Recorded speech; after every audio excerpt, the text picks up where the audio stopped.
আসসালামু আলাইকুম সুপ্রিয় দর্শক, আবারও স্বাগত জানাই ইউটিভি নিউজ অনলাইনের পক্ষ থেকে আপনাদের সবাইকে। দর্শক, এই মুহূর্তে লালমনিরহাট জেলায় যে বাংলাদেশ সেনাবাহিনীর ক্যাম্প কমান্ডার লালমনিরহাট আর্মি ক্যাম্পের নেতৃত্বে কিন্তু জনসচেতনতা সৃষ্টির লক্ষ্যে কাজ করছে আমরা দেখতে পাচ্ছি। দর্শক, বাংলাদেশ সেনাবাহিনীর ট্রাফিক বিভাগ তারা কিন্তু এই মুহূর্তে লালমনিরহাটের তিস্তা ব্যারেজ চেকপোস্ট বসিয়েছে এবং লালমনিরহাট জেলার প্রধান সড়কে তারা চেকপোস্ট বসিয়ে কিন্তু তারা বিভিন্ন গাড়ির যে কাগজপত্র তল্লাশি চালাচ্ছে এবং আমরা দেখতে পাচ্ছি লালমনিরহাটের প্রধান সড়ক এই তিস্তা মহাসড়কেই কিন্তু তারা আজকের এই অভিযান পরিচালনা করছে। দর্শক, এই মুহূর্তে লালমনিরহাট জেলার তিস্তা বাজার থেকে সরাসরি যুক্ত আছি আমি আনিসুল ইসলাম আপনাদের সাথে ইউটিভি নিউজ অনলাইনে। দর্শক, আমরা আপনাদেরকে দেখানোর চেষ্টা করছি এখানে কিন্তু বাংলাদেশ সেনাবাহিনীর যে সদস্যরা রয়েছে তারা কিন্তু ট্রাফিক বিভাগের যে বাংলাদেশ সেনাবাহিনীর সদস্যরা রয়েছে তারা কিন্তু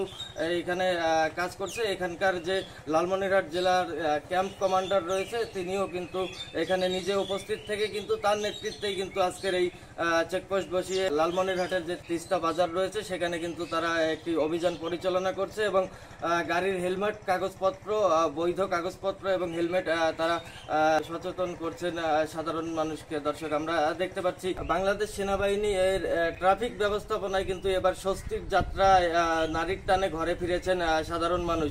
আজ বৃহস্পতিবার 3 এপ্রিল 2025 সকাল 10টায় লালমনিরহাট মহাসড়কের তিস্তা যে বাস স্ট্যান্ড রয়েছে এই বাস স্ট্যান্ড এলাকা মহাসড়কের ট্রাফিক ব্যবস্থাপনায় বাংলাদেশ সেনাবাহিনীর ট্রাফিক ব্যবস্থাপনার বিভিন্ন পয়েন্টে কিন্তু পুলিশের পাশাপাশি দায়িত্ব পালন করছে বাংলাদেশ সেনাবাহিনী আমরা দেখতে পাচ্ছি। দর্শক, এই মুহূর্তে লালমনিরহাটের তিস্তা বাজার থেকে আপনাদের সাথে সরাসরি যুক্ত আছি আনিসুল ইসলাম।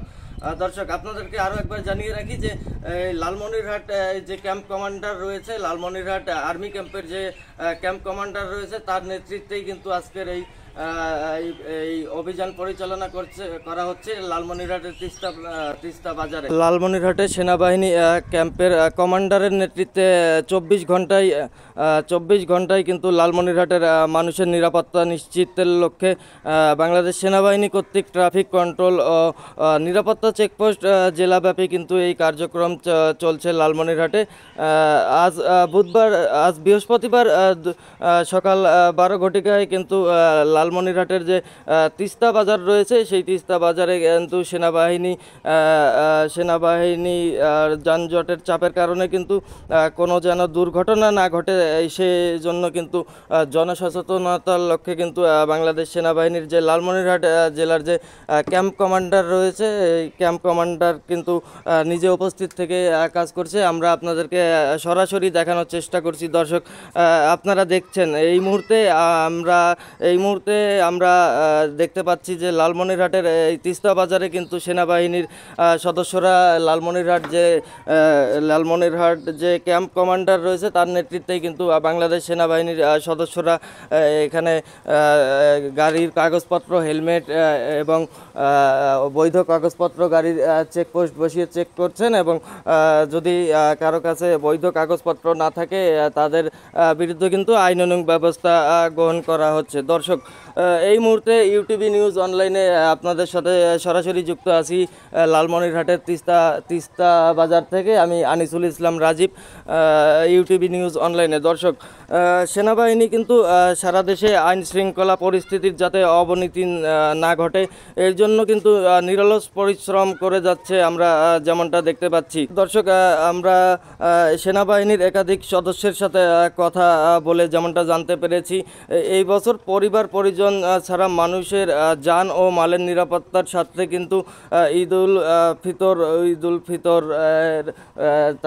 উল ফিতরের থেকেই কিন্তু তারা ডিউটি করছে এখানে আমরা যেমনটা দেখতে পারছি। সেনাবাহিনীর এরকম কার্যক্রম দেখে কিন্তু পথচারীরাও অত্যন্ত আনন্দিত।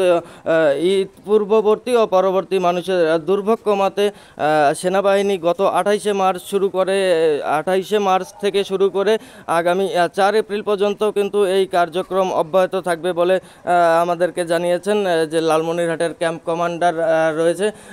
আমরা তার সাথে কথা বলেছি। আপনারা দেখছেন দর্শক, এই মুহূর্তে লালমনিরহাটের তিস্তা বাজার থেকে আপনাদের সাথে সরাসরি যুক্ত আছি আমি আনিসুল ইসলাম। দর্শক, আমরা এতক্ষণ আপনাদের সাথে ইউটিভি নিউজ অনলাইনে সরাসরি যুক্ত ছিলাম এই লালমনিরহাটের তিস্তা বাজার থেকে। আমরা আবারও লালমনিরহাট জেলার যে কোনো গোপন খবরের ভেতরের খবর সবার আগে আপনাদেরকে জানাতে সরাসরি যুক্ত হব ইউটিভি নিউজ অনলাইনে। ততক্ষণ পর্যন্ত ভালো থাকুন, সুস্থ থাকুন, লাইক, কমেন্ট, শেয়ার এবং ফলো দিয়ে ইউটিভি নিউজ অনলাইনের সাথে সংযুক্ত থাকুন। দর্শক, আমাদের ইউটিভি নিউজ অনলাইন ইউটিউবে দেখতে ব্রাউজ করুন www.youtube/UTV নিউজ অনলাইন 9.3। দর্শক, এতক্ষণ আমাদের সঙ্গে থাকার জন্য আরও একবার অশেষ ধন্যবাদ জানিয়ে এখনকার মতো বিদায় নিচ্ছি। আসসালামু আলাইকুম, খোদা হাফেজ।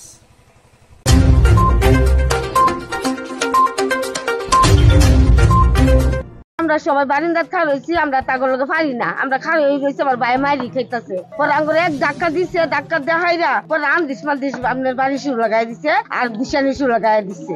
এই টেবিলে খাবার দিয়েছি, এই খাবার দেওয়াতে কথা বলো গরুর মাংস একটু দিতে দেরি হয়েছে। দেখা ছেলের বাইরে আপনার উঠে পড়ছি, উঠে পড়ে পরে অন্য একটা মুরব্বী লোক আছিল, ঠিক আছে, ওই মুরব্বী লোকের কত ঝগড়া লাগছে। পরে মুরব্বী লোকে কত দৌড় হালা করে পিটে দিই, পরে মারামারি শুরু হচ্ছে।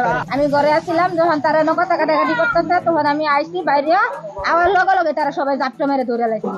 তাই এই যে আমার স্বামী যেন নিচে বেলাইছে, আমি দৌড়া খাপতে ছুড়ে বেড়াইতেছি, আমার বাড়িতে বেহের এই মারতেছে। এখন আমি এখানে আসছি, আইসা দেখি আমার খালু কথা বলতেছে। তারপর একটা বুড়া বেড়া আইসা আমার খালুরে যাইছে তাই বলতেছে। আমার খালু বলতেছে যে এখানে 30 জন লোক আসার কথা ছিল, এখানে কেন 100 জন লোক আসছে। তারপরে কথা বলতেছে, মনুবি বেড়া আইসা আমার খালুরে ধরতেছে। ধরার পর তারপর আমার আসছি, আমার ভাই আসছে, আমার ভাইয়ের মানে ছেলের ভাই আসে আয়রা আমার ভাইয়ের বুকে ধরে আয়রা ঠ্যাং দিয়ে লাথি মারছে। তারপর আমার ভাইয়ের উপরে যায়, আমি জাপ দিয়ে পড়ছি। তারপর আমার এনে ধরে আয়রা আমার চেন যা আছে সম্পূর্ণ সব ছিড়ালাই আসে। আমি এখানে বাড়ি সারি খাইছি। 30 থেকে 35 জন লোক আয়া, 30 থেকে 35 জন লোক আইলে আমরা 60 জন লোক টাকার হিসাবে 60 জন লোকের আয়োজন করছি। তার দৈনা বাজার জামাইয়ের যে সমাপতি লোক, এই লোকের আমরা 20 জন জামাই আইবার আগে খাওয়াই দিছি। এরপরে জামাইয়ের বরযাত্রী জামাইয়ের লগে লোক আসে 100 রুপে আওয়ার পরে আমরা খাওন দিছি যে আমরা আইসেন বালাই মানি যে আমরা ডাইল ভাত চাইটা যাই রান্ধি, আমরা লোক বেশি আসেন, আমরা ডাইল ভাত চাইটা যাই বাড়ি, আমরা সত্যিরা খান, আমরা খাওয়াই দেয়। তখন একটা লোক আঙ্গরা গালি দিল, খানকির বোতান খাওয়াই জন্ম দিচ্ছে না কি পাক করছে। এই কথার মধ্যে তারা খাউনটা মিললে হালাইতে মারামারি ওইসে বুড়ারও কিলাইছে বিদ্যানকে বেড়াইলে তারা লোক বেশি 70-80 জন লোক। আপনার কি মাংস কম দেওয়ার কারণে আপনি আগে বাইরে হয়েছেন এনে বলতেছে, আপনি এই ধরনের কেন অভিযোগ, মানে এই ধরনের কেন মনে করতেছেন যে মাংস কম হওয়াতে আমি বাইরেছি? না, আপনি এই কারণেই বাইরেছেন, না হলে আপনি আগে বাইরে নিলেন কেন? আপনি যা ভাবতেছেন আসলে ভুল। খাওয়ার কারণে আমি বাইরে নেই, আমার শরীরটাই হলো খাওয়ার শরীর। আল্লাহ আমার দেশের চেহারাটা দেখছেন, হ্যাঁ আমি খেয়ে এরকমটা হয়েছে। আমার হলো শালা, আমার শালার বিয়ে, নিজের শালার, আমার শালার নাম আল মামুন, তার পিতার নাম হলো মোহাম্মদ মনসুর হোসেন, উনি হচ্ছে বিতি আক্তার, ওনাদের বাবার নাম সঠিক জানি না, একরামুল যদ্দুর সম্ভব। ওখানে খাওয়া দাওয়া শেষে হাত ধোয়ার পানি ট্যাপে ছিল না। আমি সর্বপ্রথম ব্যক্তি যে খাওয়া দাওয়া শেষ করে বাইরে এসেছে। বিয়ে সাথে সব কিছু কমপ্লিট, খাওয়া দাওয়ার পর্যায়টা আনুমানিক কটা বাজবে আমার সঠিক ধারণা নাই। আমি একজনকে মুরব্বীকে ডাক দিয়ে বললাম যে আঙ্কেল বা ভাইয়া এখানে একটু পানি নেই, পানি দেওয়ার ব্যবস্থা করেন। বলার পর আমি খাওয়া দাওয়া শেষে বাইরে গেছি। বাইরে যাওয়ার পর এদিকে এসে শুনি কি ওরা হলো হাতাহাতি করতেছে। কেন? এই যে ওরা ম্যানেজমেন্ট নাই, ভাত দেয় না, পানি দেয় না, প্লেটের মধ্যে বালু, আমাদের লোকজনে ধুয়ে ধুয়ে নিজেরা ভাত বাড়ি নিয়ে আমরা খাইলাম। খাইটা আসার পর ওদের এক চাচা আছে, ওনার নামটা সঠিক আমার খেয়াল আসতেছে না, উনি এতটুকু সাইজের কনের চাচা যদি সম্ভব। উনি আসার পর বলতেছে এরা হলো ভালো না, এদেরকে ধর মার আটকা বান্ধে, কে আছে দেখবো এখন, আমাদের দল ক্ষমতায়। হ্যাঁ, এই কথা বলাও শেষ, অথচ পানি দেওয়ার মতো লোক পাই না, তারা 20-22 জন হয়ে গেল। আমরা ছেলে পক্ষর অনলি পুরুষ হলো 5 জন, আমি, আমার ছোট ভাই 2 জন আর আমার শালা হলো 3 জন। তারা এরকম গ্যাঞ্জাম দেখে আমাদের হলো ওয়াইফ ছিল, আমার মা ছিল, আমার ফ্যামিলি, বাচ্চা কাচ্চাদের, তাদেরকে নিয়ে তারা সাইড হয়েছে। আমার 2 ভাইকে মায়ের হাত থেকে আটকে দিয়েছে, আমার 2 হাত পুরো পিঠ পুরো এখানে যা দেখতেছেন সব হলো মায়ের আটকানোর ক্ষেত্রে আমি আর কি এই মায়েরগুলো আমি খাইছি। সাধারণত কেউ মারতেও যায় না, কোনো কিছুই না, কিন্তু তাদেরকে সেফটি দিতে যায় আজকে আমার হলো এই অবস্থা। আহত হয়েছিল 6-7 জন। এর মধ্যে আমরা হলো 3 জন হলো গুরুতর, আমি, আমার ছোট ভাই আর আমার ওয়াইফ, মানে বরের বোন। জি, কোনো পক্ষের 2 জন আহত আছে, তারা ওই যে এই এক ভাই আর এক ভাই ওখানে আছে, তারা হলো কোনো পক্ষের লোক। তারা যে আত্মীয়, আমরা যে বিয়ে করতে গেছি তাদের কাছে কোনো মূল্যায়নই নাই, বা তারা ওইরকম কোনো বোধ মনে করে না যে আমরা আসলে বিয়ে করতে গেলাম বা বিয়ে খাইতে গেলাম। আমরা মনে হয় যে কুকুর বা কোনো জঙ্গলি কোনো লোকজন ওখানে গেছি, তাদের ভাষ্য মতো এটা বোঝা গেছে আর কি।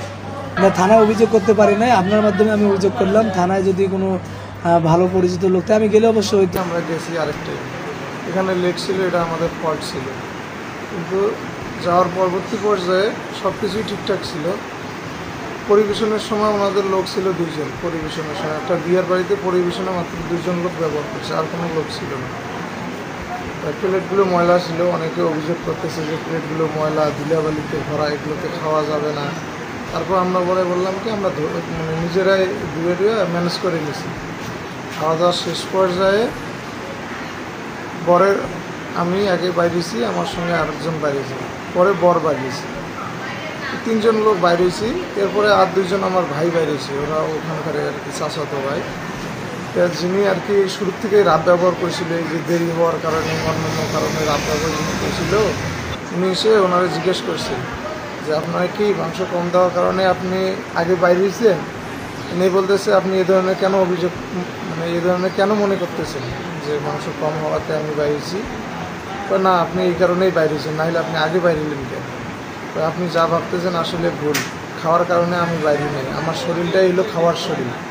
আল্লাহ আমার দেশের চেহারাটা দেখছেন, আমি খেয়েই এরকমটা হয়েছি। এরপরে উনি যখন এই কথাটা বললো, এই কথাটা বলাতেই কনের যে চাচা, ওনার নাম মহসিন নাকি, আমি শিওর জানি না, উনি রাগ হয়ে একটা গালি দিল যে হচ্ছে সবাইরই ধরো, বান দাও, মারো। এই কথা বলি উনি বাসার থেকে যখন লাঠি আনতে গেছে, ওনার যে লোক 10-12 জন মিলে ওনারা থামানোর চেষ্টা করতেছে, পারতেছে না। কিন্তু ওনার যেখানে আপনি যাকে দেখলেন, ওনারা ভাবছে যে আমরা এদিকে মারামারি করতেছি, ওনারা ভেতর থেকে এসে, ঘুমের থেকে এসে না বুঝেই লাঠি সোটা দিয়ে মারা শুরু করছে। ওখানে যেহেতু কারেন্টের তারটা ছিল নর্মাল লাগানো, লাইটটা অফ হয়ে গেছে, অন্ধকারে ওরা এমনভাবে মারা শুরু করছে, ছেলে মেয়ে বাচ্চা দেখে নেই। ওরা আমাদেরকে মারতে যে ওনাদের 2 জনকে ওনারা আহত করছে, তার মধ্যে 2 জন এখানে আপনি দেখতে পাচ্ছেন। এরকম পরিস্থিতি হয়েছে, আমরা বাচ্চা 3 জনকে আর 2 জন মহিলাকে নিয়ে আমরা দৌড় দিয়েছি বাড়ির পেছন দিক দিয়ে। ওটা তো হইলো পেছনে বাজারের পেছন দিয়ে আমাকে দেখে না, আমি বাচ্চা নিয়ে দৌড় দিয়েছি। আর আমার বড় ভাই যেহেতু ওখানে একটা ভাড়া গাড়ি, আমার বাবার গাড়ি চালায়, ভাড়া করে গাড়ি নিয়ে গেছিলো পিকআপ। এই পিকআপে যাওয়ার কারণে ওনারা ভাবছিল যে গাড়িটা নিয়ে আসতে পারবে, যেহেতু এত কিছু হয়েছে। এদিকে মাইকের খাওয়ার পরও গাড়ির কাছে যখন গেছে, ওনারা পেছন দিয়ে আমার ছোটো ভাইয়ের মাথায় আঘাত করে গুরুতর জখম হয়েছে। ঠিক আছে, জি। আর আমার বাবার চোখের গোড়াটা ফুলে গেছে। হ্যাঁ, এখন একটু কথা বলার মধ্যে গাড়িও আটকায় রাখছে না, পিকআপ। যাবার চেয়েছিল 9টা বাজে, গেছি 11টা বাজে, সব কিছুই মানিয়ে নিচ্ছে। যাবার চেয়েছি 20 জন, গেছি 50 জন, তাও মানিয়ে নিচ্ছে। কিন্তু পরবর্তীতে যে মনে করেন খাবার দাবার যে দেবে, সব কিছু তো প্রসেস করে দেবে, আর অথরাইজে তো কিনে কাটা বা মনে করেন পাকশাক অসম্ভব, যেটা আছে ওইটাই তো সবাইকে দিতে হবে। এইটা ইস্যু করিয়া এরা আর কি মনে করো ঝগড়া বিবাদ শুরু করে দিল। তো উনি বলছিল যে এখানে কাজিয়া কাছালের কিছু নেই, কাজিয়া কাছাল না হয় যাতে সেইভাবে ইয়ে করো। পরে বরপক্ষের 2-3 জন ছেলে মনে করো তার সাথে আর কি ধাক্কাধাক্কি করাতে এই গণ্ডগোলটা লাগে।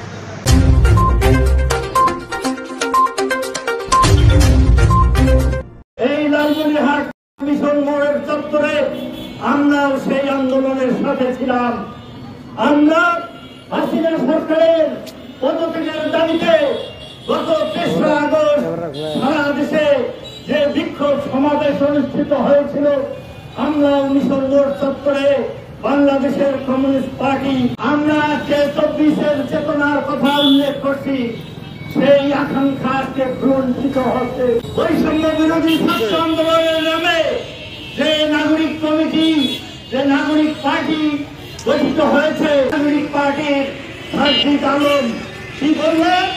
উনি বললেন যে আমরা তারা নাকি 15ই জানুয়ারি এই বাংলাদেশের 72-এর সংবিধান, মহান মুক্তিযুদ্ধকে বঙ্গোপসাগরে নিক্ষেপ করবে। আমরা সাথে সাথে প্রতিবাদ জানিয়েছিলাম, কিন্তু আজকে আমরা কি দেখলাম, কোন ইঙ্গিতে আমাদের জেলা প্রশাসক সাহেব আপনি এই কয়েকটা পিচ্ছি পিচ্ছি ছেলে বলল যে এই মুরাল আমরা দেখতে চাই না। ওই মুরালে কি ছিল, ওই 52 থেকে 71 এবং আমরা দেখেছি মহামুক্তিযুদ্ধের শেষ পর্যায়ে পাকিস্তানি হানাদার বাহিনী যখন তাদের অস্ত্র জমা দেয় আমাদের দেশে, সেই ঐতিহাসিক ফলের ওই ছবি সেখানে সংরক্ষিত আছে। আজকে আমরা দেশটাকে কোথায় নিয়ে যাচ্ছি? সংগ্রামী সাথী বন্ধুগণ, আপনারা জানেন যে কয়েকদিন আগে যে সার্জিদ আলম তার বক্তৃতায় বলল যে আমাকে হাওলাত করে আমার জীবন চালাতে হচ্ছে, আমি টিউশনি করে আমার জীবন চালাচ্ছি। সেই সার্জিদ আলমকে আমরা কয়েকদিন আগে কি দেখলাম? শত শত গাড়ির বহর নিয়ে তিনি এলাকায় গেলেন। ওই পেলেন এই টাকা। আমাদের যুব নেতা বলেছে তারা যে ত্রাণের নামে, কম্বল বিতরণের নামে তারা যে লুটপাট করেছিল, হাজার হাজার কোটি টাকা তারা কালেকশন করেছিল, আমরা সেদিন দেখলাম সেই টাকা অর্ধেক টাকাও খরচ করা হয়নি। এই টাকাগুলো তারা লুটপাট করে মেরে দিল।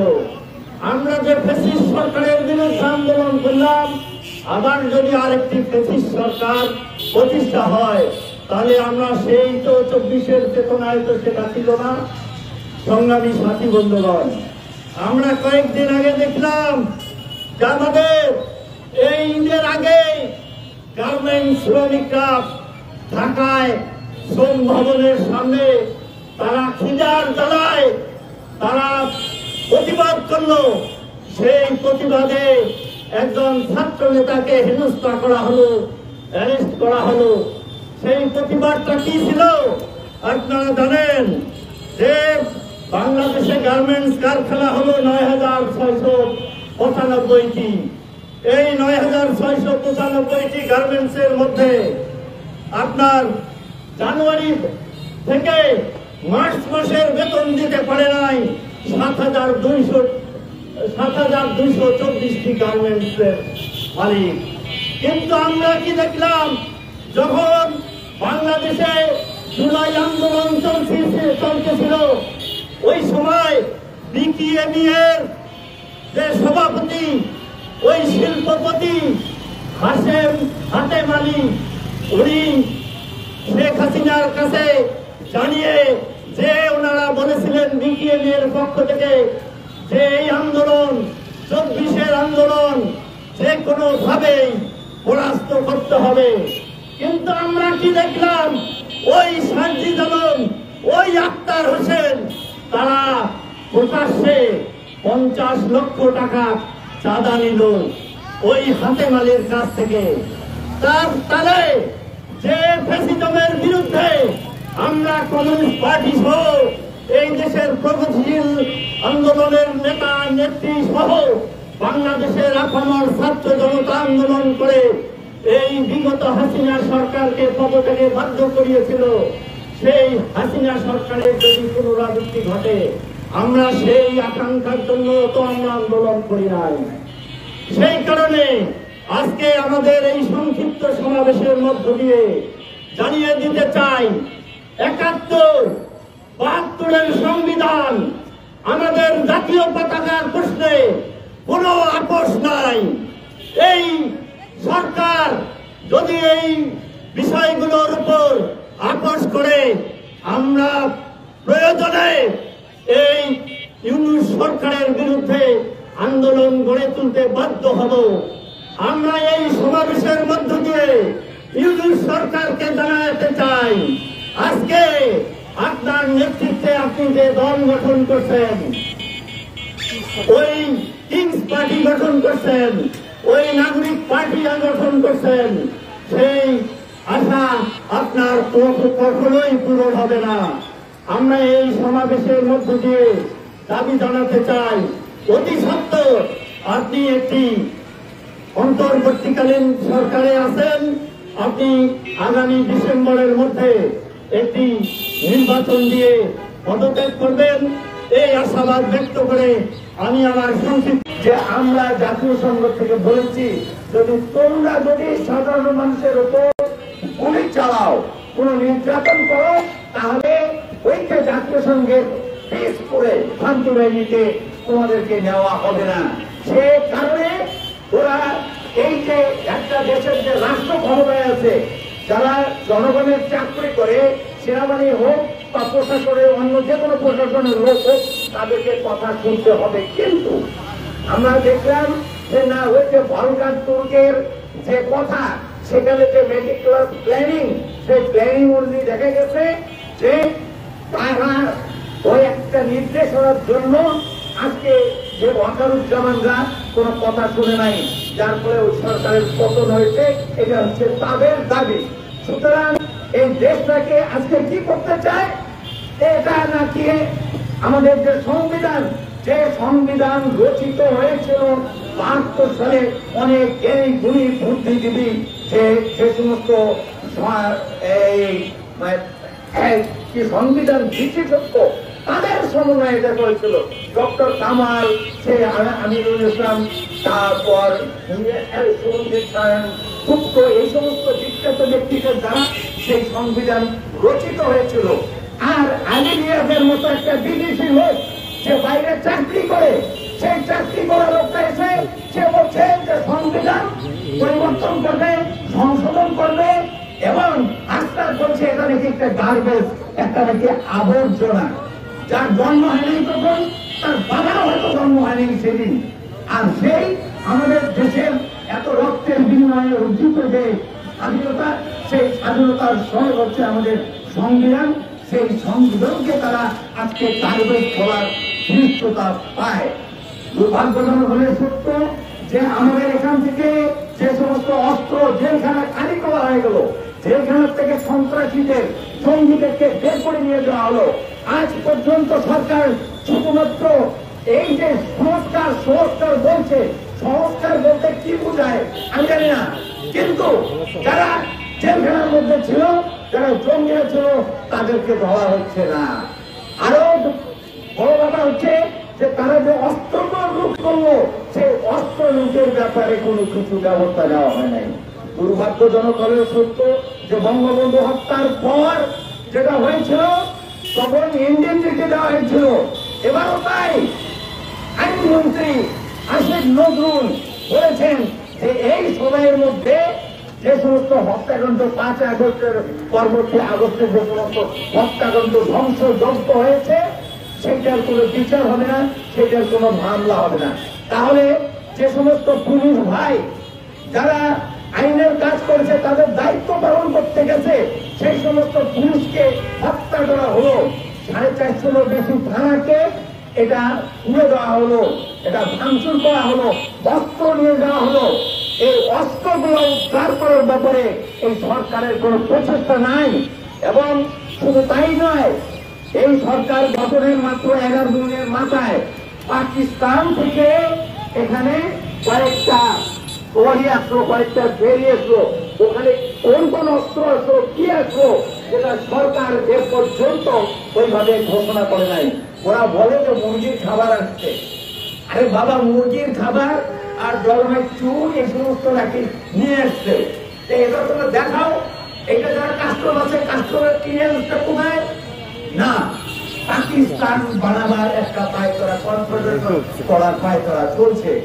আমাদের যারা ডিজিএফ এর লোকজন আজকে পাকিস্তানে যাচ্ছে, আর পাকিস্তানের যে আইএস এর লোকজন বিভিন্ন ভাবে বাংলাদেশে আসছে।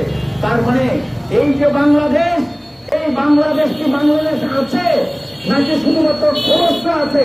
ভিতরে ভিতরে বাংলাদেশ পাকিস্তানের একটা অংশে পরিণত হয়েছে। কথায় কথায় ভারতের বিরুদ্ধে, কিন্তু তারা সেটাতে এখন পর্যন্ত আগ্রহ প্রকাশ করে নাই। কিছু জানে না, সেই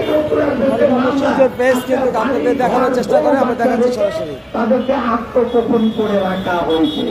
আর অপরাধটা কি? যদি কোনো অন্যায় করে থাকে, অবশ্যই তার বিরুদ্ধে সুনির্দিষ্ট মামলা হবে, কিন্তু কোন সুনির্দিষ্ট মামলা না, একটা হত্যা মামলা। এখানকার একটা আসামি সিলেটের একটা একটা আসামি, গোপালগঞ্জের একটা আসামি, এইভাবে হাজার হাজার আসামি, শত শত আসামি দিয়ে সেই যে লোকটা যে হত্যা হয়েছে সে হত্যার বিচারটাকে নষ্ট করে দিয়েছে। আবার আমরা কালকেও পত্রিকায় দেখলাম যে এই যে জুলাইয়ের যে হত্যাকাণ্ডে যে নিহত হয়েছে সেই নিহত ব্যক্তির ছবি সেটা পত্রিকায় আসলো। তার মানে কি? তার মানে যে লোক এখন পর্যন্ত হত্যা হয়নি বা এরকম কোনো ঘটনা ঘটে নাই, সেই লোককেও দেখা যাচ্ছে যে এখন নিহত বানায় দিয়ে সেখানে ব্যবসা করা হচ্ছে। আজকে সব ক্ষেত্রে এই ব্যবসাটা চলছে। আমি বলি যে পাশে একটা এই রংপুরে একটা মামলা, এই রংপুরে একটা মামলা হলো, সেই মামলাটার যে বাদী, এই বাদী খুঁজে পাওয়া যাচ্ছে না, এখন পর্যন্ত খুঁজে পাওয়া যাচ্ছে না। এটা রংপুরের মামলাটার বাদী হচ্ছে মিঠাপুকুরের। এই মিঠাপুকুরের যে বাদী, নামের সঙ্গে মোবাইল নাম্বারের সঙ্গে ঠিকানার সঙ্গে কোনো কিছু খুঁজে পাওয়া যাচ্ছে না, অথচ ওই মামলায় অনেকে আজ হাজতের মধ্যে রয়েছে।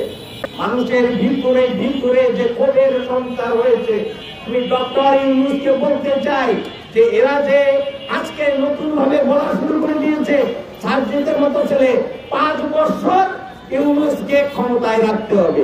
কি কারণে রাখতে হবে? এটা সার্জিদের কোথায় রাখতে হবে? এটা নাইমের কোথায় রাখতে হবে? এটা কি হাসনাতের কোথায় রাখতে হবে? অবশ্যই না।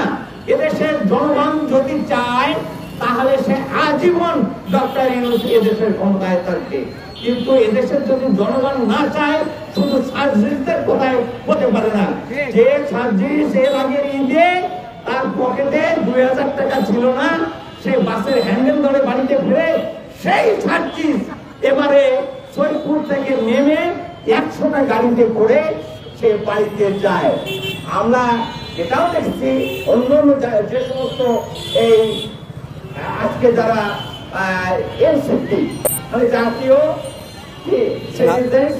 পার্টি, এই জাতীয় আবার বাংলা আর ইংরেজি আলাদা নাম, এটা কিন্তু হয় না। যে এই পার্টি জাতীয় নাগরিক কমিটি লালমাই জেলায় তার কয়টা লোক আছে? এটা যদি সমন্বয়কারীদেরকে নিয়ে যদি এটা কাজ করা হয়, সমন্বয়কারী তো নাই, তাহলে কয়টা ভোট পাবে? এরা যে এটা পালন করতেছে, তাহলে এরা যদি দেশের মধ্যে দাঁড়ায় সব 300টা আসনের মধ্যে দাঁড়ায়, ওরা কি 300টা আসনের সমস্ত ভোট মিলে একটা আসনের সমান ভোট কি পাওয়ার মতো তারা কি সেই শক্তি অর্জন করেছে?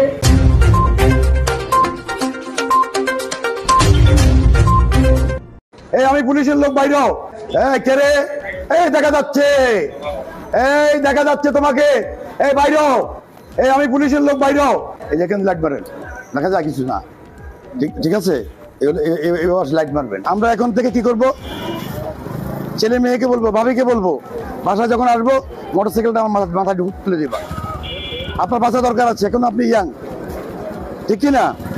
আপনি সম্পদ রাষ্ট্রের, তাই দয়া করে কি আমরা ওসির সামনে, পুলিশের সামনে হেলমেট ছাড়া পড়বো না। কেমন ভাই? অনেক ধন্যবাদ আপনাকে, অনেক ধন্যবাদ।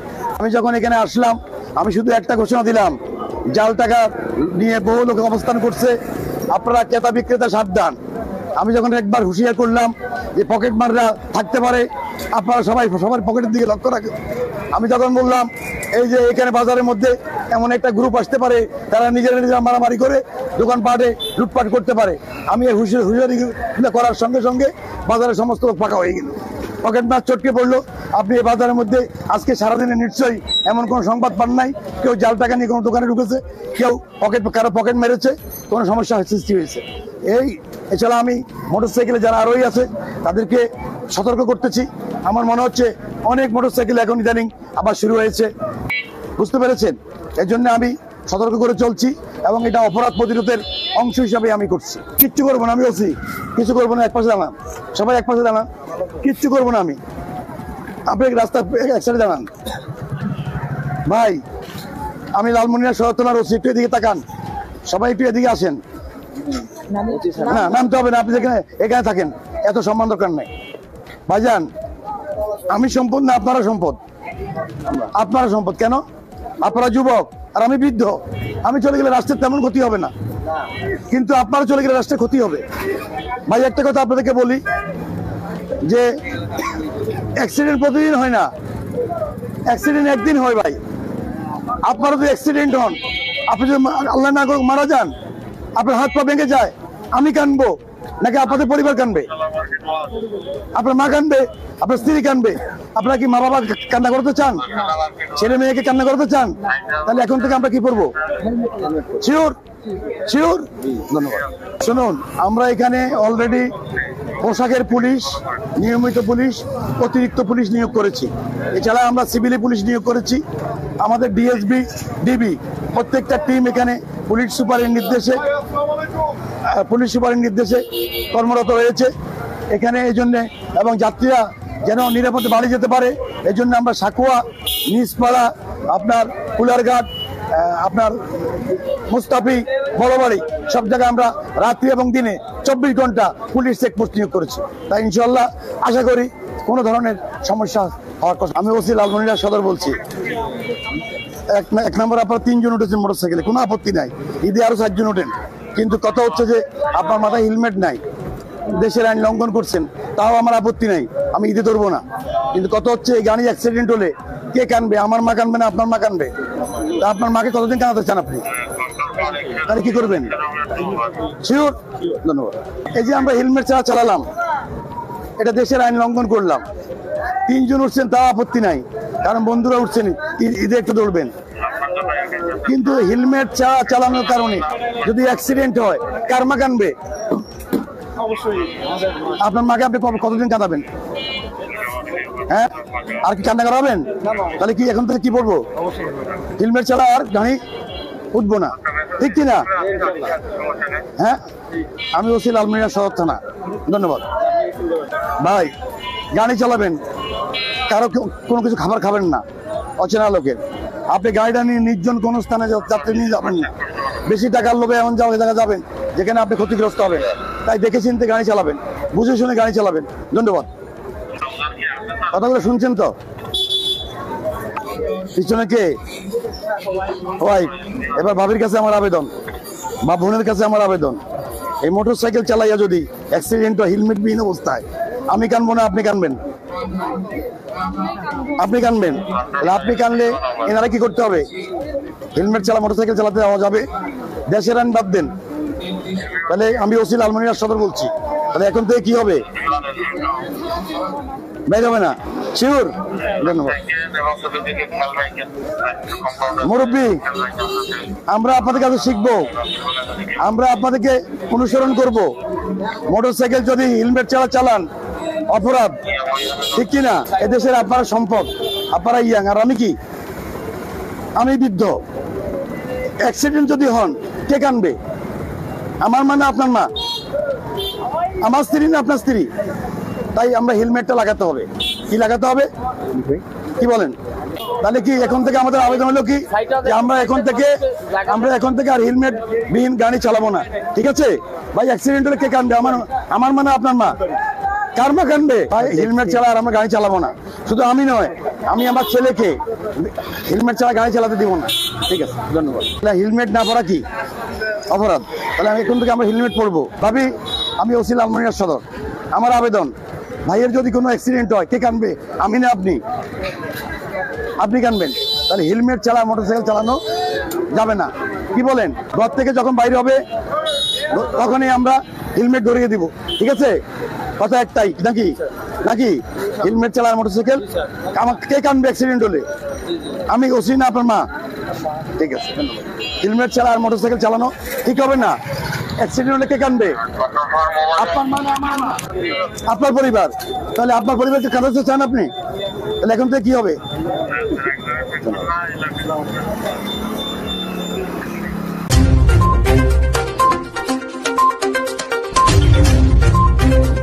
ছাত্রলীগ আর জাতীয় পার্টি কিভাবে এনসিপি মানে এই কমিটিতে জায়গা পায়? শেখ মুজিব 1971 সালের 25শে মার্চ গ্রেপ্তার হয়, কিন্তু স্বাধীনতা ঘোষণা করে 26শে মার্চ শহীদ প্রেসিডেন্ট জিয়াউর রহমান।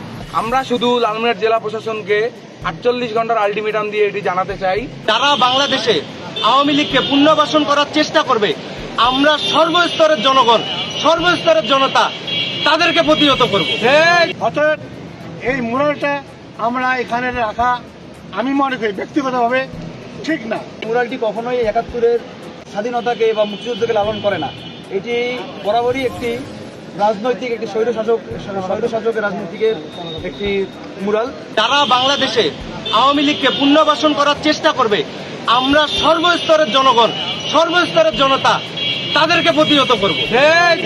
এই ২৪-এর এই হাজার হাজার রক্তের বিনিময়ে এটা দেখার পরেও যাদের মনে একটুকু আঘাত আসবে না যে আওয়ামী লীগকে তারা আবার কেন জায়গা করে দিতে চায় বাংলার মাটিতে, আওয়ামী লীগকে কেন তারা আবার নির্বাচনে আনতে চায়, এটি যদি তারা না বুঝে, আমরা সাধারণ জনগণ, সর্বস্তরের মানুষ তাদের বিরুদ্ধে দাঁড়াতে 1 সেকেন্ড ভাববো না। ছাত্রলীগ আর জাতীয় পার্টি কিভাবে এনসিপি এই কমিটিতে জায়গা পায়, আমার প্রশ্ন এক। আর দ্বিতীয়ত, আপনারা সকলেই অবগত আছেন যে মুরাল নিয়ে কথা।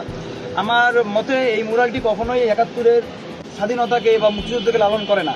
সে আগে থেকে জাতীয় পার্টি করতো, সে ৫ তারিখের পর এসে ছাত্র আন্দোলনে জয়েন করছে। তারপরে তার সাথে লালমিয়াটের সাধারণ শিক্ষাবৃন্দের অনেক ঝামেলা হয়েছে। তো এই কারণে আসলে তাদের সাথে আমাদের হাতাহাতির বিষয়। আর আমরা এনসিপিকে এই কারণে সমর্থন করব না, কারণ তারা ছাত্রলীগ এবং জাতীয় পার্টিকে পুনর্বাসন করে। আমরা শুধু লালমিয়াট জেলা প্রশাসনকে 48 ঘন্টার আলটিমেটাম দিয়ে এটি জানাতে চাই, 48 ঘন্টার মধ্যে যদি স্বৈরাচারের ছবি এখান থেকে সরানো না হয়। নাম মোহাম্মদ হাফিজ, আমি বর্তমান জেলা কমান্ডার হিসেবে আছি দায়িত্বে। শেখ মুজিব 1971 সালের 25শে মার্চ গ্রেপ্তার হয়, কিন্তু স্বাধীনতা ঘোষণা করে 26শে মার্চ শহীদ প্রেসিডেন্ট জিয়াউর রহমান। কিন্তু যে প্রেসিডেন্ট জিয়াউর রহমান স্বাধীনতা ঘোষণা করেন, তার এই মোরালে তার কোনো চিহ্ন নাই। এটা একটা মারাত্মক বৈষম্য। অতএব এই মোরালটা আমরা এখানে রাখা আমি মনে করি ব্যক্তিগতভাবে ঠিক না। যদি এখানে জিয়াউর রহমানের নাম, স্মৃতি, তার যুদ্ধকালীন অবস্থা, তার সেক্টর কমান্ডার সময় তার যে ভাষণ, তার যদি কিছু না থাকে, তাহলে আমি বলবো এই মোরাল ঠিক আছে। অতএব আমি এই মোরাল এখানে রাখার পক্ষপাতী না। আমি পক্ষপাতী হব সেদিন যেদিন এখানে শহীদ রাষ্ট্রপতি জিয়াউর রহমানের ছবি থাকবে, তার যুদ্ধের ইতিহাস থাকবে, সে সেক্টর কমান্ডার ছিল, সে বীর শ্রেষ্ঠ ছিল, এই সমস্ত নিয়ে যদি তার স্মৃতিগাথা কিছু থাকে, তার এটা রাখা আমি সমীচীন মনে করি। তাহলে এই মোরাল রাখা আমি মুক্তিযোদ্ধা হিসেবে এটা মনে করি না।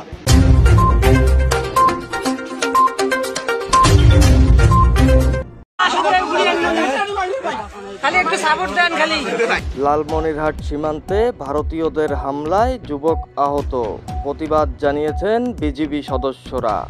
লালমনিরহাটের কালীগঞ্জ উপজেলা সীমান্তে মাছ ধরাকে কেন্দ্র করে ভারতীয় নাগরিকদের হামলার শিকার হয়েছেন বাংলাদেশি এক যুবক। এই ঘটনার পর সীমান্ত এলাকায় উত্তেজনা ছড়িয়ে পড়লেও তাৎক্ষণিক পরিস্থিতি নিয়ন্ত্রণে নেওয়ার পাশাপাশি বিএসএফকে কড়া প্রতিবাদ জানিয়েছে বর্ডার গার্ড বাংলাদেশ বিজিবি। আজ শনিবার বেলা 11টার দিকে উপজেলার লোহাকুচি সীমান্তের দুলালী এলাকার মালদা নদীতে এই ঘটনা ঘটে বলে জানান লালমনিরহাট 15 বিজিবি ব্যাটালিয়নের অধিনায়ক লেফটেন্যান্ট কর্নেল মেহেদি। এদিকে আহত মাধবচন্দ্র বয়স 39, উপজেলার লোহাকুচি গ্রামের প্রয়াত মদন মোহনের ছেলে। তাকে কালীগঞ্জ উপজেলা স্বাস্থ্য কমপ্লেক্সে ভর্তি করা হয়েছে। সরজমিনে বিজিবি ও প্রত্যক্ষদর্শীরা গণমাধ্যম কর্মীদের জানান, মাধবচন্দ্র বাঁশ দিয়ে তৈরি বিশেষ এক ধরনের মাছ ধরার ফাঁদ টেপট্রাই মালদা নদীতে স্থাপন করেন। এর আগেও ভারতীয় কিছু নাগরিক তার ফাঁদ থেকে মাছ চুরি করে নিয়ে গিয়েছে। পরে সকালে মাধবচন্দ্র মাছ ধরতে গিয়ে দেখেন কয়েকজন ভারতীয় নাগরিক তার ফাঁদ থেকে মাছ চুরি করছেন। এই বিষয়ে প্রতিবাদ করলে তারা সংঘবদ্ধ হয়ে মাধবচন্দ্রকে বেধড়ক মারধর করেন। এক পর্যায়ে তিনি জ্ঞান হারিয়ে পড়ে যান। পরে ঘটনাটি দেখে স্থানীয়রা মাধবচন্দ্রের পরিবারকে জানালে তাকে উদ্ধার করে হাসপাতালে নেওয়া হয়। এই ঘটনার পর সীমান্ত এলাকায় দুই দেশের নাগরিকদের মধ্যে উত্তেজনা ছড়িয়ে পড়েছে। আরেকদিকে এই খবরে 15 বিজিবি ব্যাটালিয়নের সদস্যরা দ্রুত ঘটনাস্থলে গিয়ে পরিস্থিতি নিয়ন্ত্রণে আনেন। আরেকদিকে এই বিষয়ে লেফটেন্যান্ট কর্নেল মেহেদি গণমাধ্যম কর্মীদের বলেন, মাছ ধরাকে কেন্দ্র করে সীমান্তে উত্তেজনা সৃষ্টি হয়েছিল। পরে আমরা দ্রুত ব্যবস্থা নিয়ে পরিস্থিতি নিয়ন্ত্রণে এনেছি। পরে এই ঘটনায় বিজিবি ও বিএসএফের মধ্যে পতাকা বৈঠক অনুষ্ঠিত হয়েছে। সেখানে বিএসএফকে কড়া প্রতিবাদ জানানোর পাশাপাশি তাদের নিজেদেরকে সীমান্তে শৃঙ্খলা বজায় রাখার আহ্বান জানিয়েছি।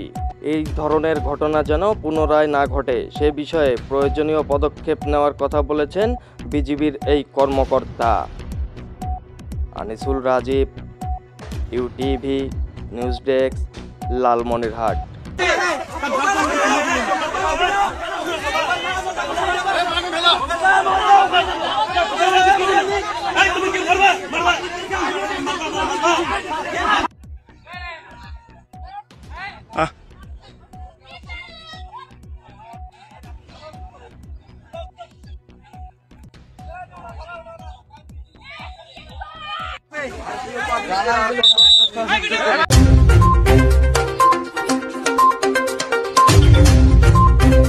এখন সাংবাদিকের অ্যানসার আপনি দিবেন। হ্যাঁ যাচ্ছি। এখন আমার অ্যানসার আপনি। আমি তো আপনার গাড়ি থেকে অ্যানসার লাগাইতে। সেই আমি শেষ আসতেছি। সেই স্মৃতিগুলোকে ধরে রাখা হয়েছে।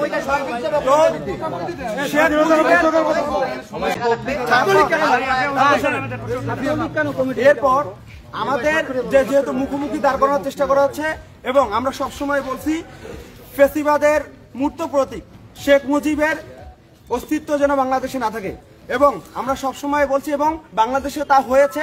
শেখ মুজিবের ছবি এবং মুরালগুলো ভেঙে দেওয়া হয়েছে। এখন পর্যন্ত দুঃখের বিষয় সেটা হচ্ছে লালমনিরহাটে এখনো শেখ মুজিবের ছবি বহাল তবিয়তে আছে। এটা আমাদের লালমনিরহাটের যারা ছিল এবং সবার ব্যর্থতা। এবং তাছাড়া শেখ মুজিব বাদ দিয়ে আমাদের মুক্তিযুদ্ধের সর্বাধিনায়ক, আমাদের 7 জন বীরশ্রেষ্ঠ, ভাষা আন্দোলন, আমাদের মুক্তিযুদ্ধকালীন সরকারের যে শপথ বাক্য গ্রহণ করা হয়েছিল, শপথ পাঠ করা হয়েছিল, আমি শেষ আসতেছি। সেই স্মৃতিগুলোকে ধরে রাখা হয়েছে।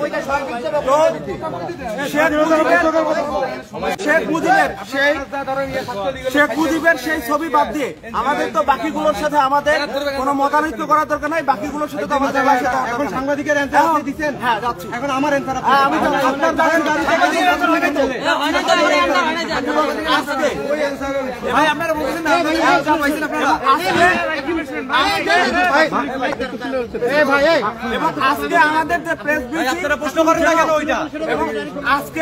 প্রেস ব্রিফিং এখানে যেন 24 এবং 71-কে কেউ মুখোমুখি দাঁড় করাতে না পারে এবং আমাদের গণঅভ্যুত্থানকে বিতর্কিত করতে না পারে সেজন্য প্রেস ব্রিফিং ডাকা হয়েছে। এবং আপনার যার কথা বলছেন আমি ইভেন এখন পর্যন্ত জানি না যে সেখানে আসছে।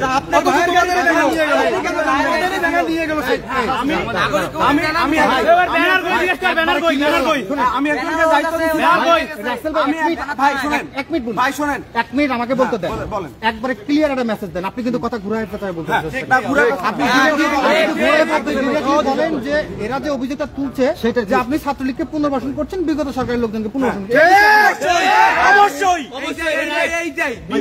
বিগত 6 মাসে ছাত্রলীগ পুনর্বাসন করি নাই। আজকে এসে আপনাদের মনে হচ্ছে যে ছাত্রলীগ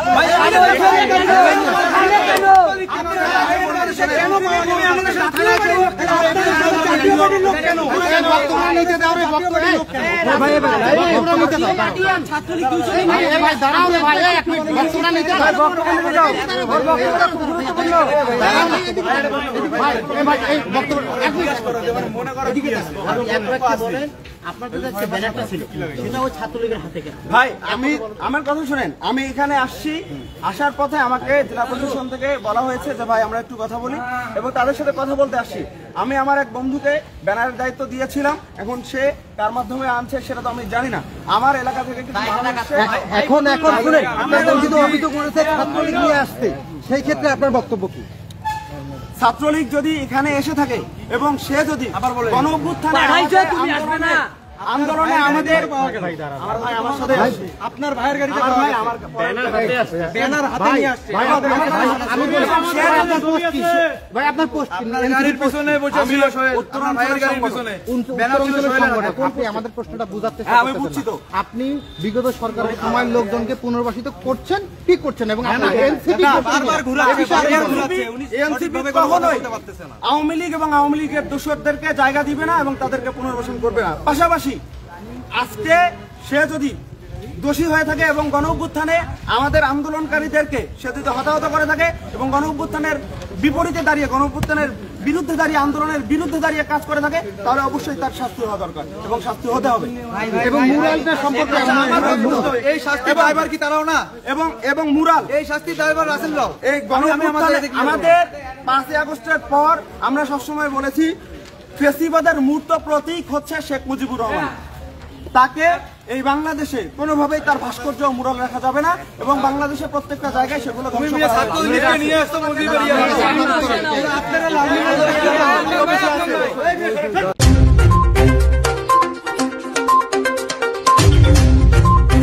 সম্মানিত সাংবাদিক বৃন্দ, আসসালামু আলাইকুম। আপনারা অবগত আছেন গত 5ই আগস্ট স্বৈরাচারী সরকারের পতনের পর থেকে লালমনিরহাট জেলার ফ্যাসিজমের সকল চিহ্ন মুছে ফেলা হয়। স্মৃতিসৌধ সংলগ্ন এই মুরালটি স্বাধীন বাংলাদেশের পূর্ণাঙ্গ ইতিহাস বহন করে না। প্রথম বাকশাল প্রতিষ্ঠাকারী স্বৈরাচার শেখ মুজিবুর রহমান অতিরঞ্জিত উপস্থাপন, ইতিহাস বিকৃতি ও ফ্যাসিস্টের ন্যারেটিভ প্রতিষ্ঠা করার কারণে এর আগেও 16ই ডিসেম্বর জেলা প্রশাসন উক্ত মুরাল ঢেকে অনুষ্ঠান পরিচালনা করেছে, কিন্তু এর আগে তা নিয়ে কোনো নিউজ করা হয়নি।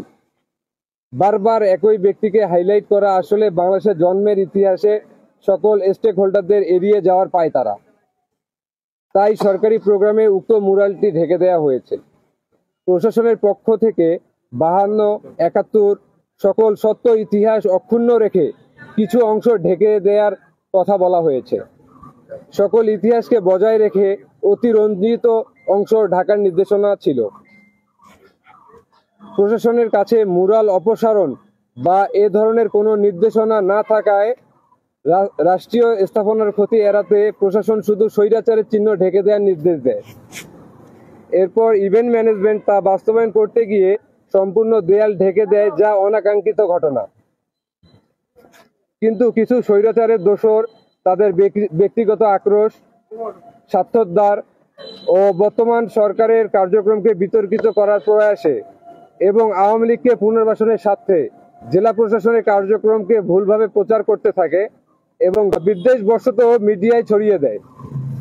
আমরা এ ধরনের সরকার বিদ্বেষী ষড়যন্ত্রমূলক পরিকল্পিত কার্যক্রমের তীব্র নিন্দা জানাই এবং সাংবাদিক ভাইদের অনুরোধ জানাই ব্যক্তিগত আক্রোশ, ক্রোধের বিষয়কে কেন্দ্র করে কোনো মিডিয়ায় ভুলভাবে উপস্থাপন না করার জন্য। এবং এই মুরালটি ঢেকে দেওয়া সম্পর্কে বৈষম্য বিরোধী ছাত্র আন্দোলন অবগত ছিল না ও জেলা প্রশাসনের কাছে এমন কোনো দাবিও উত্থাপন করা হয়নি। তবে স্বৈরাচারের সকল চিহ্ন ও মুরাল অপসারণ ছাত্র জনতার দাবি ও গণ আকাঙ্ক্ষা। বৈষম্য বিরোধী ছাত্র আন্দোলন লালমনিরহাটের পক্ষ থেকে প্রশাসনের কাছে এই মুরালটির ব্যাপারে 48 ঘন্টার মধ্যে সিদ্ধান্ত সহ স্বৈরাচারের সকল মুরাল অপসারণের ও যে কোনো ধরনের ষড়যন্ত্র রুখে দেওয়ার উদাত্ত আহ্বান জানাই। ধন্যবাদ।